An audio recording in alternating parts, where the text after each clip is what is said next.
Dios. ¿Pueden tomar su asiento un momento?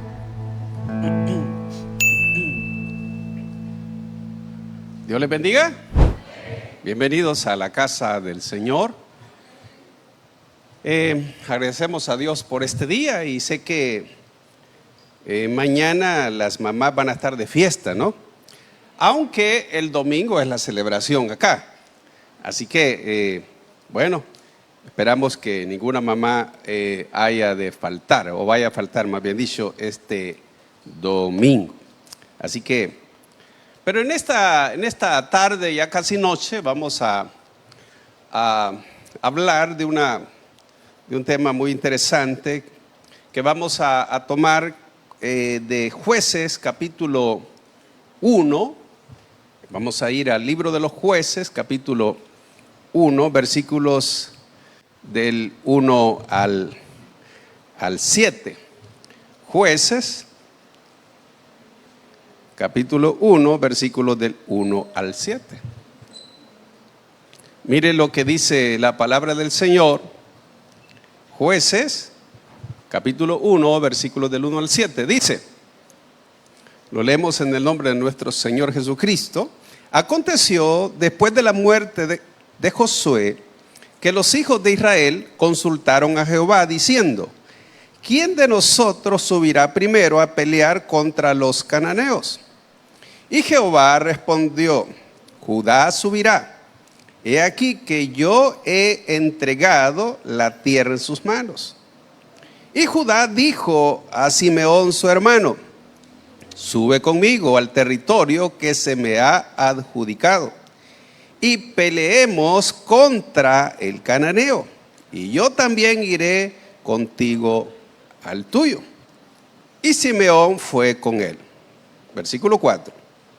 Y subió Judá, y Jehová entregó en sus manos al cananeo y al fereceo, e hirieron de ellos en Besec a 10,000 hombres, y hallaron a Adoni-Besec en Besec, y pelearon contra él, y derrotaron al cananeo y al fereceo. Mas Adoni-Besec huyó, y le siguieron, y le prendieron, y le cortaron los pulgares de las manos y de los pies. Entonces dijo Adoni-Besec, 70 reyes cortados los pulgares de sus manos y de sus pies recogían las migajas debajo de mi mesa. Como yo hice, así me ha pagado Dios. Y le llevaron a Jerusalén, donde murió. Amén. Cerramos nuestros ojos, Señor, te agradecemos por este día y que nos permites reflexionar en tu palabra. Oro, Señor, para que el mensaje de esta noche sea de bendición para todos, que nos hables a nuestras vidas y que tu Espíritu Santo también ponga palabras en mi boca para hablar lo que tú deseas que comparta con tu pueblo. Te agradecemos en el nombre de Jesucristo. Amén y amén. He titulado el sermón de esta noche, Vencedores o Vencido. Vencedores o vencido. Tenemos que saber que Dios nos ha llamado a todos los creyentes para ser personas vencedores. Es decir, que en Cristo, de hecho la Biblia dice que somos más que vencedores. Ahora, es importante saber que Israel, para poseer la tierra que Dios le había entregado, ellos tuvieron que pelear. Aunque ellos tenían la promesa y el respaldo de Dios que la tierra que les había entregado era una tierra donde había, por supuesto, gigantes, había gente que podía pelear más que Israel y más fuerte. Y entonces, sin embargo, como usted conoce bien la historia, que aquellos que dijeron que no podían fueron los que no pudieron. Y los hijos de ellos, que fueron los que tomaron la tierra prometida, pelearon contra sus enemigos y salieron vencedores. Al notar en este pasaje, vemos nosotros que dice en el versículo 1 de Jueces capítulo 1 que aconteció después de la muerte de Josué. Oiga bien, que los hijos de Israel consultaron a Jehová, diciendo: ¿quién de nosotros subirá primero a pelear contra los cananeos?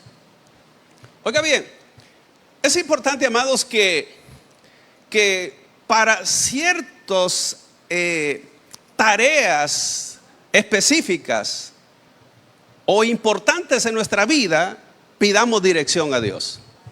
En este caso, por supuesto, era para ir a pelear. Fíjese bien, a cada uno de las 12 tribus, Josué le asignó un territorio, y de hecho lo hicieron por suertes. Canaán era una tierra bastante grande y se les asignó, y en cada una de las tribus tenían que pelear. Es decir, cada tribu tenía que pelear para recuperar ese territorio que se le había asignado. Entonces dice la escritura acá que cuando Judá iba a tomar posesión de su territorio, primero consultó a Dios y dijo: ¿quién subirá primero? Es decir, la tierra estaba repartida, pero ahora, ¿quién era el primero que iba a pelear contra el enemigo? Y Dios dice: Judá subirá primero. Ahora, Judá era la tribu más fuerte y más numerosa en Israel. Entonces, es importante saber que Judá no se dejó llevar por el hecho que ya le habían dado la tierra, sino que le pidió dirección para ver qué es lo que Dios decía. Y entonces, cuando Dios dice Judá subirá primero, viene Judá y pidió el apoyo a Simeón, a la tribu de Simeón. Entonces quiere decir de que hay batallas en nuestra vida que necesitamos hacer en equipo. Es decir que, óigame, hay luchas, todos tenemos luchas. Hay luchas, y esto, amados, tiene que ver con términos espirituales. Porque debe de saber que la escritura nos habla que las armas de nuestra milicia no son carnales, sino poderosas en Dios para la destrucción de fortalezas. El apóstol Pablo hace mucha mención respecto a las batallas que uno tiene. Por ejemplo, Efesios capítulo 6 habla que el creyente se tiene que poner toda la armadura de Dios. Entonces, el apóstol Pablo también le dice a Timoteo que él pueda pelear esa batalla, de esa milicia. Habla, amados, que es que nosotros somos como un ejército que peleamos. Y óigame, nuestra pelea no es física, es espiritual. Y las peleas espirituales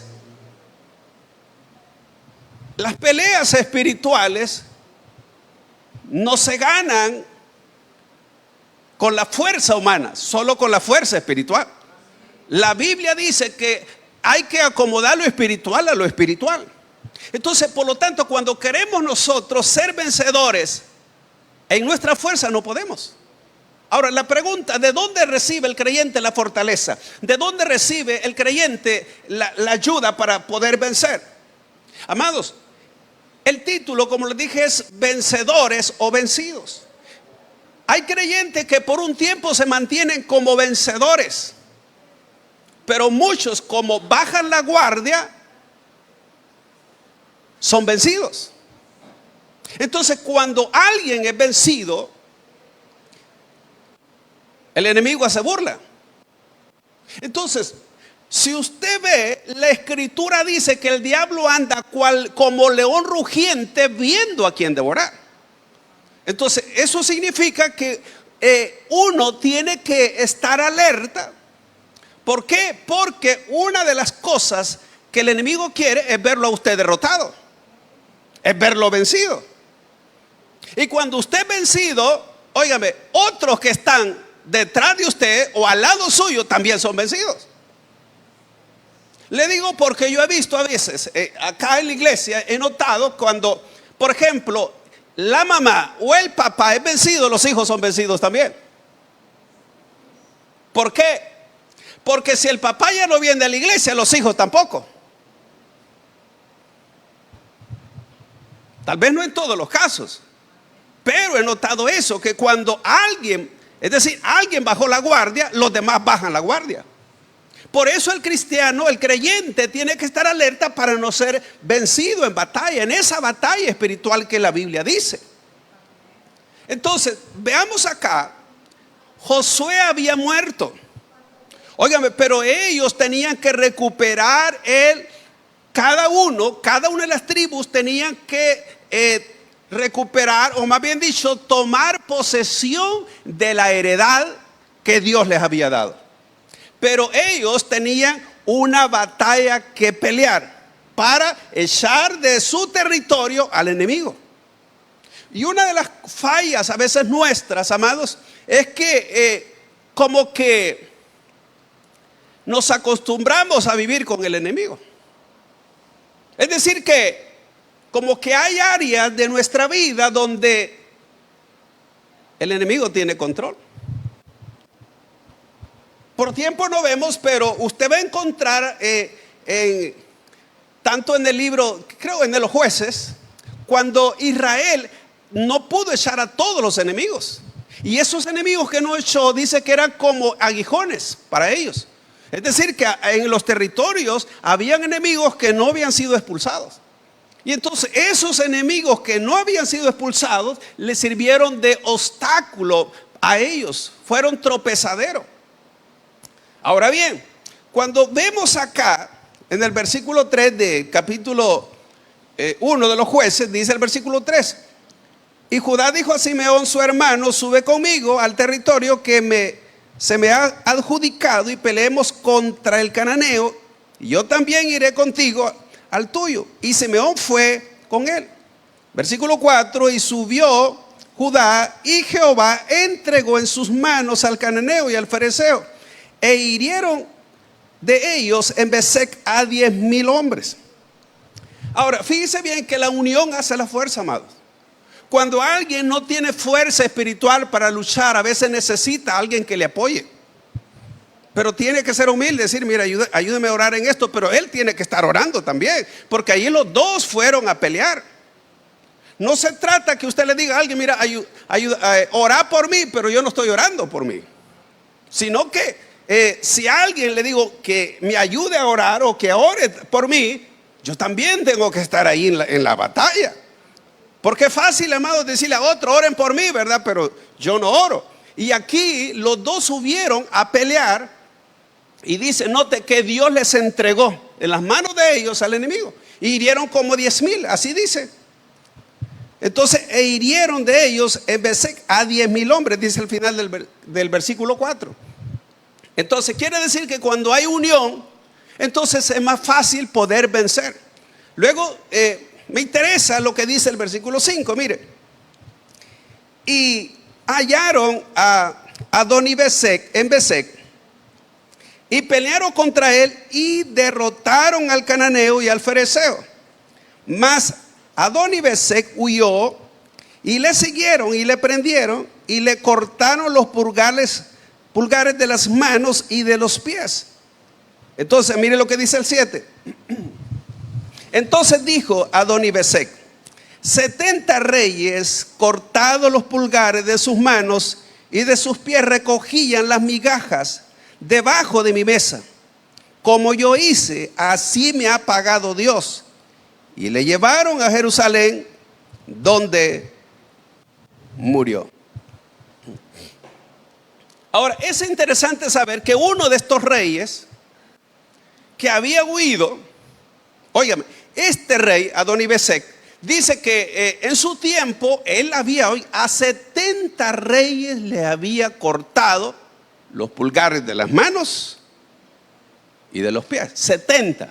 O sea que era un rey cosa seria, fuerte, había tenido muchas victorias. Y para que haya vencido 70 reyes, prácticamente era de 70 naciones.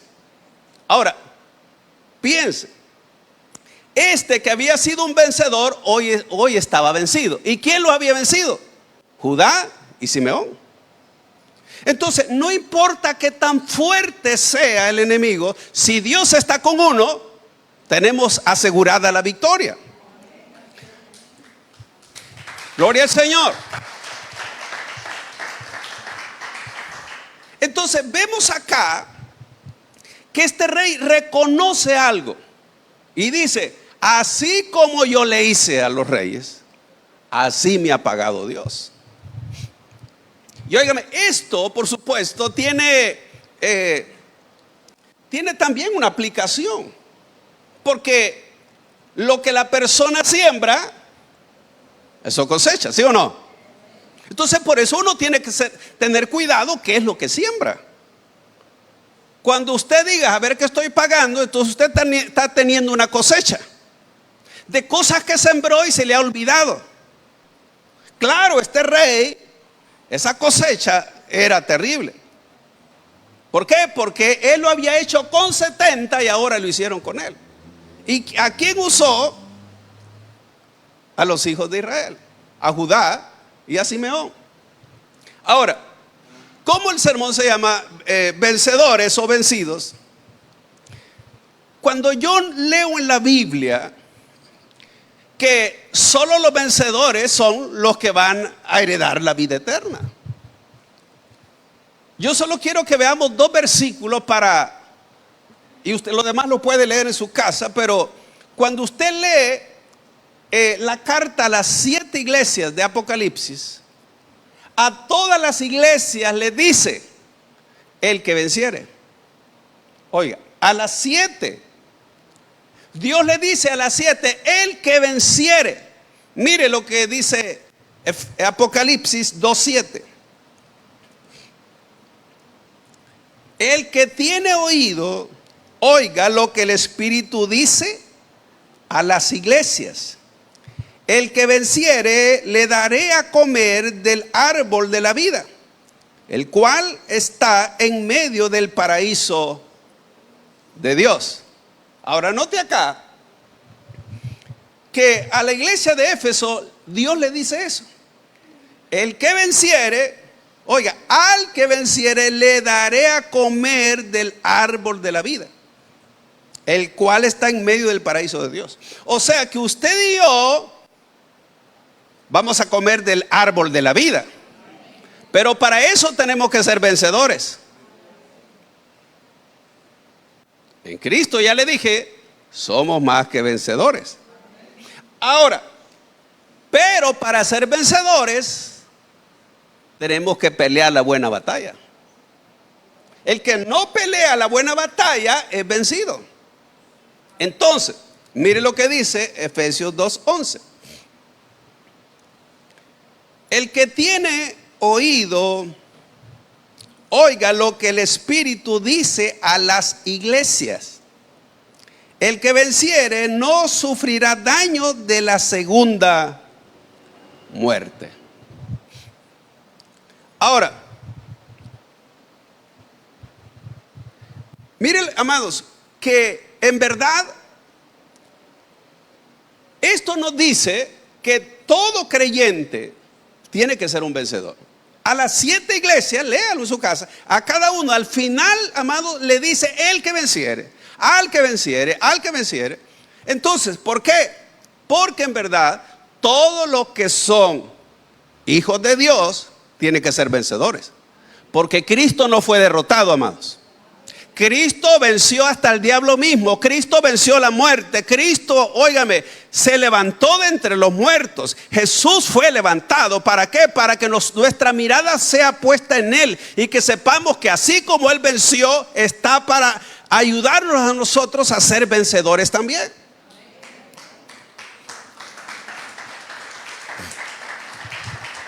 Gloria al Señor. Ahora, cuando vemos este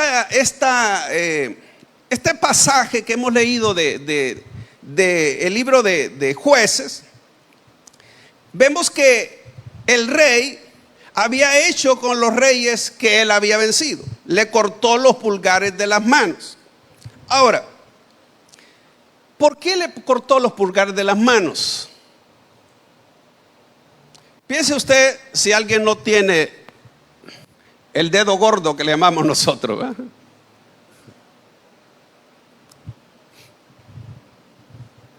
Óigame, si estos reyes eran buenos peleadores. Recuerden, en ese tiempo usaban mucho, su arma principal era la espada. Quiere decir que este rey era bueno para pelear.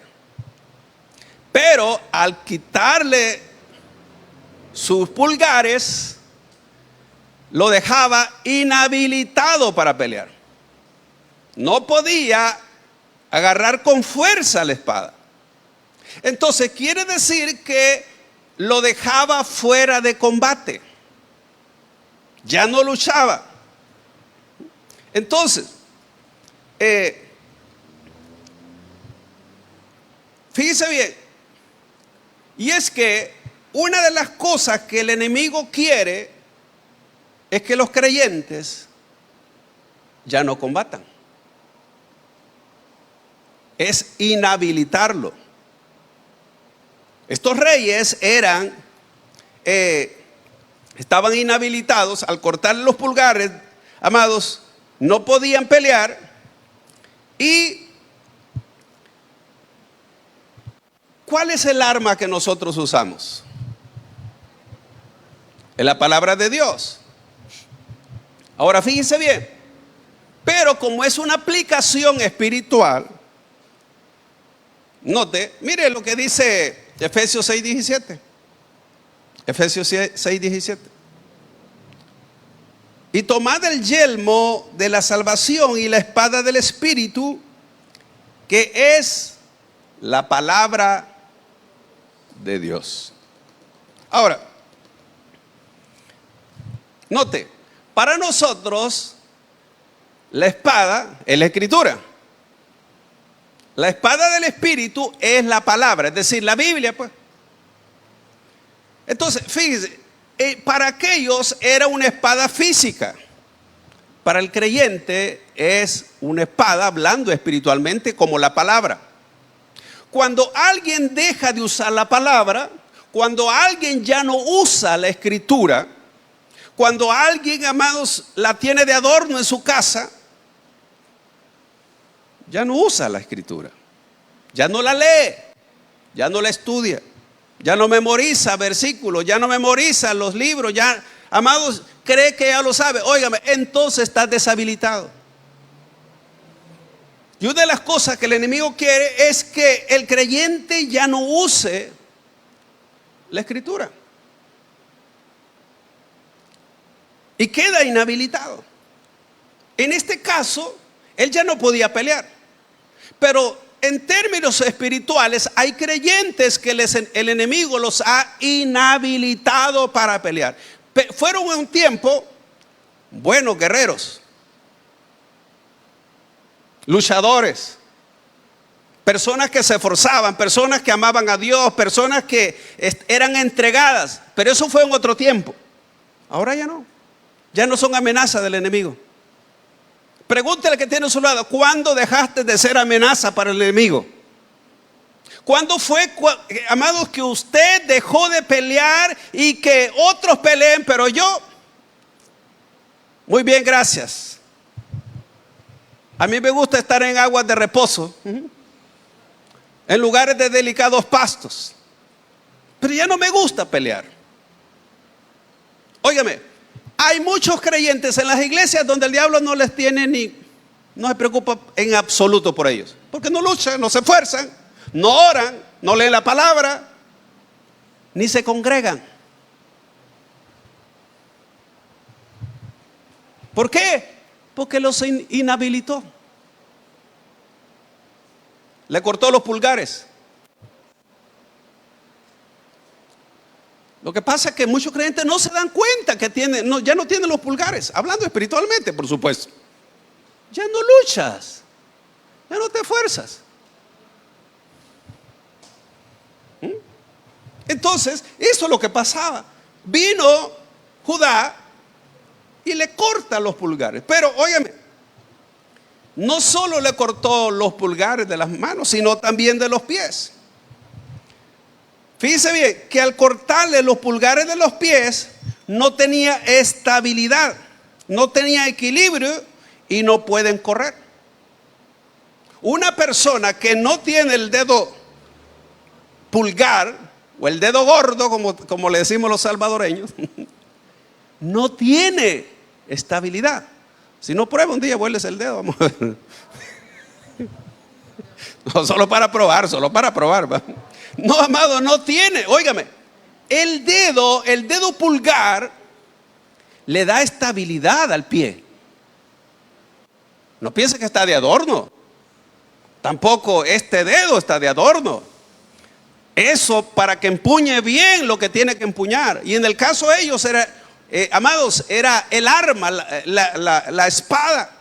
Y en el caso del pulgar de los pies, la persona ya no tenía equilibrio. El dedo pulgar le daba equilibrio. Entonces, eso significa que podía tener estabilidad, equilibrio y al cortarle los pulgares significa que ya no tenían esa estabilidad. Ya no tenía equilibrio y además de ello no podían correr.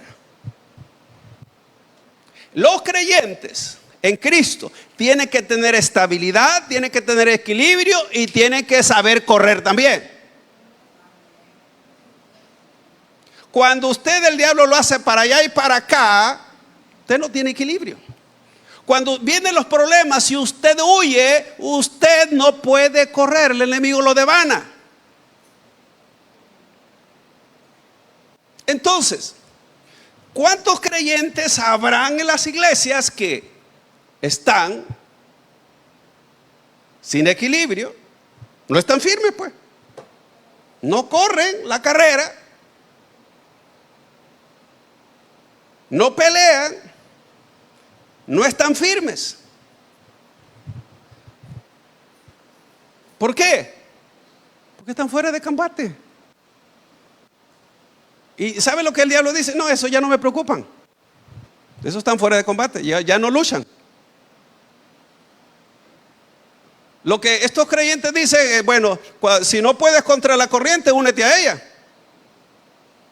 Y así lo que pasa donde hay creyentes en las iglesias, que eso es lo que ha pasado. Entonces, la condición, amados, de los que eran vencidos y amputados los pulgares, fíjese bien, dice que estos, recogían las migajas de la mesa, de lo que caía debajo de la mesa, porque eso es lo que hacía el rey. Dice, este rey Adonibesec dice que yo tenía 70 reyes, tal vez no al mismo tiempo, por supuesto, pero quizás 1 por 1, 2 por 2, qué sé yo, que ahí estaban, como que era perro, le tiraban las migajas, los pedazos.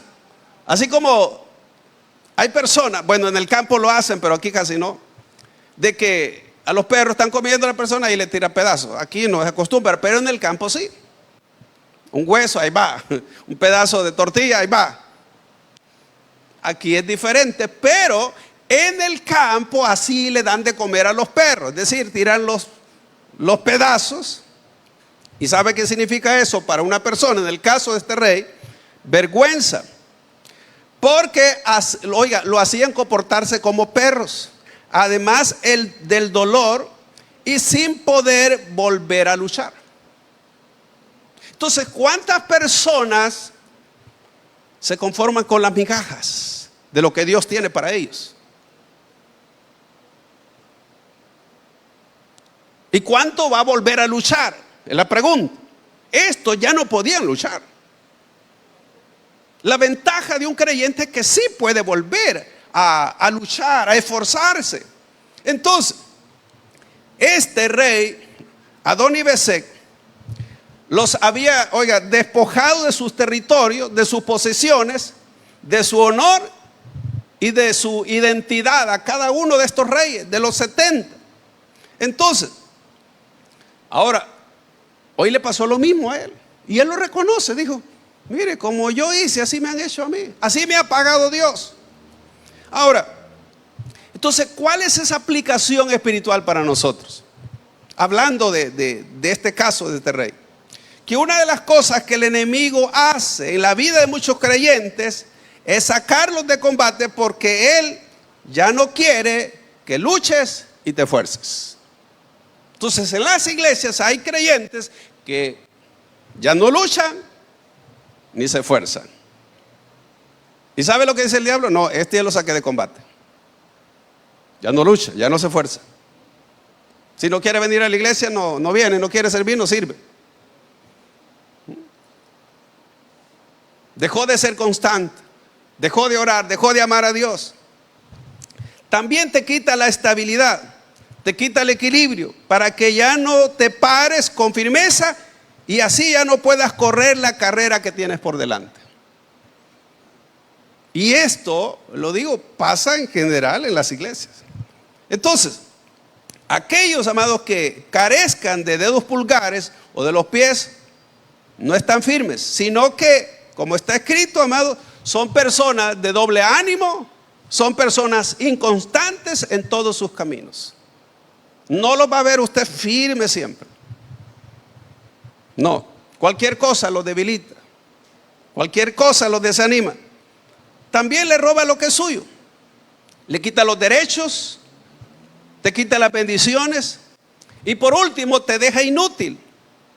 Y comes migajas espirituales porque ya no te alimentas como lo hacías antes. Es decir, ya no buscas, ya no lees la palabra, ya no escudriñas. Entonces te conformas con la migaja. Una vez a la semana, con que eso crees. Y algunos una vez a los 15 días.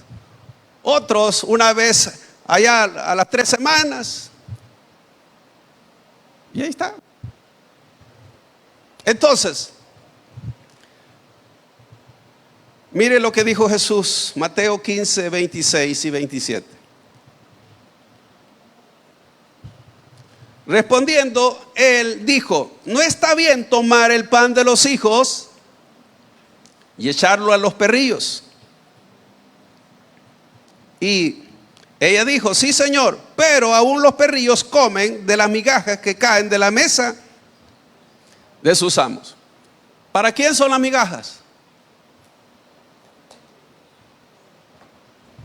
No son para los hijos. ¿Qué madre de aquí le da migajas a sus hijos? Entonces, ¿para quién son las migajas? Son para los perros. ¿Cómo es posible que un creyente se acostumbre a migajas? Dios tiene un pan completo, es decir, una vida dedicada, entregada, de búsqueda, pero te conformas con las migajas. Y Dios dice: las migajas son para los hijos. Y estos reyes comían de las migajas. Estos reyes comían de las migajas. Y Jesús dice que el pan era para los hijos y las migajas eran para los perros. Ahora bien, Mateo 5:13. Mire lo que dice: vosotros sois la sal de la tierra, pero si la sal se desvaneciere, ¿con qué será salada? No sirve más para nada, sino para ser echada fuera y hollada por los hombres. La pregunta que nos podemos hacer en esta noche: ¿cuánto sabor tengo yo a Cristo en mi vida? ¿Cuánto sabor? Jesucristo dijo que somos la sal y somos la luz. Y aquí dijo que una vez que la sal pierde su sabor, no sirve para nada.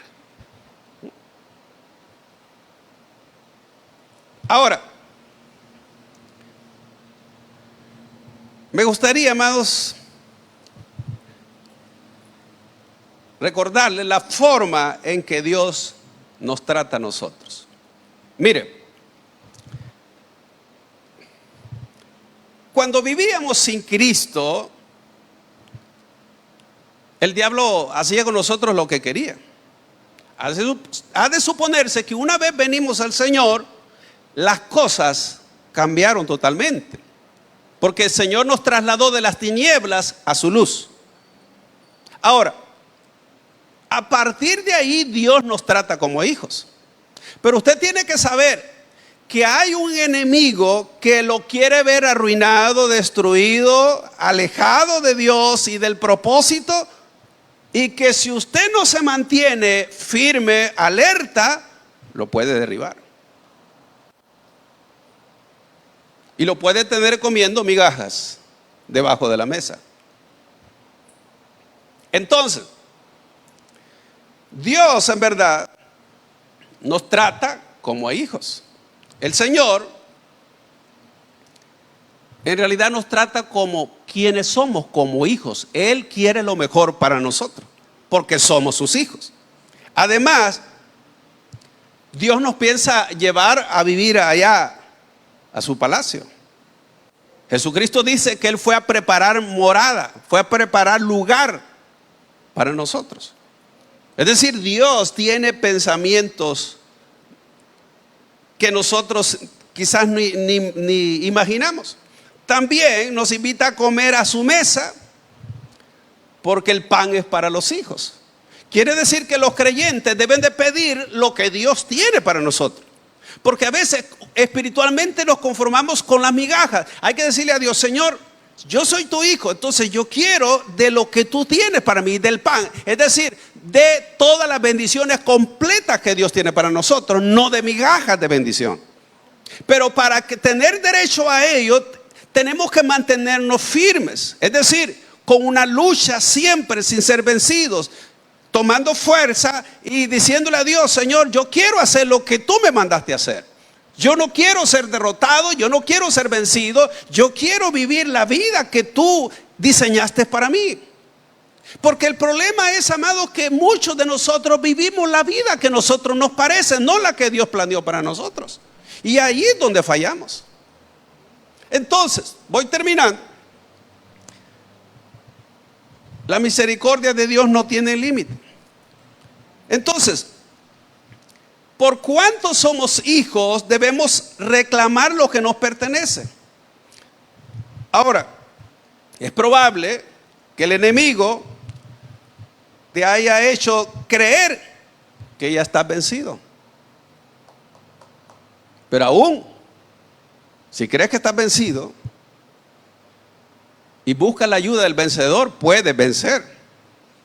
Porque sé que algunas personas, el diablo les ha dicho: mira, no, si de esta no salís, de esto no podés, de esta atadura no podés librarte. Y entonces hay creyentes que pueden estar en la iglesia y pueden sentirse, incluso cuando oran, como que fueran hipócritas, porque el diablo le dice: mira, si yo te tengo la cola pateada. Entonces uno tiene que saber en verdad que Dios no te llamó para vivir una vida de derrota. La vida de derrota primero está en la mente y luego está en la realidad. Para que sea una vida de victoria, tienes que permanecer firme y pedir la ayuda de Dios y ser constante siempre. A todos nos llega momentos de desánimo. A todos nos llega momentos donde usted no quiere tirar la toalla, quiere dejar, quiere vacaciones. Un mes que ya no vaya a la iglesia. Después, amados, óigame, después hasta en la cara se le nota cuando viene acá. Cara de mundano. Porque cuando estás cerca de Cristo te pareces a Cristo, pero cuando estás más cerca del mundo te pareces al mundo. Entonces tienes que saber eso, que Dios nos ha llamado, amados, para una vida victoriosa. No puedes dejar de luchar. No puedes darte por vencido. Porque si no terminarías comiendo migajas. Así que yo no sé si hay alguien aquí que el enemigo lo tiene comiendo migajas. Y si ya te vencí, no has podido levantarte. Termino entonces. Le pregunto: ¿qué le ha hecho el enemigo a usted? ¿Le ha amputado los pulgares de las manos y de los pies. Y por eso está inhabilitado. Y por eso ya no sirves. Ya no sirves. Porque te ha inhabilitado, sencillamente. Te ha sacado de combate. Te ha robado la identidad. Te ha robado lo que es tuyo. La salud, la paz, las bendiciones. Y te has conformado con las migajas. ¿Ya te diste por vencido entonces? Quiero que sepa que la vida cristiana no es de cobardes. Es de los que se esfuerzan y luchan. Termino con este texto y ahí cerramos. Hebreos 12 y 13. Hebreos 12 y 13. Mire lo que dice acá. Por lo cual, levantad las manos caídas y las rodillas paralizadas, y haced senda derecha para vuestros pies, para que lo cojo no se salga del camino, sino que sea sanado. Hay creyentes que así están. ¿Cómo? Como dice acá, con las manos caídas y las rodillas paralizadas. Y esto, por supuesto, es espiritual. ¿Qué es alguien con las manos caídas y con las rodillas paralizadas? Esto es término. Entonces, ¿qué es lo que dice acá el escritor a los hebreos? Y haced sendas derechas para vuestros pies, para que los cojos no se salgan del camino. ¿De dónde cojea usted?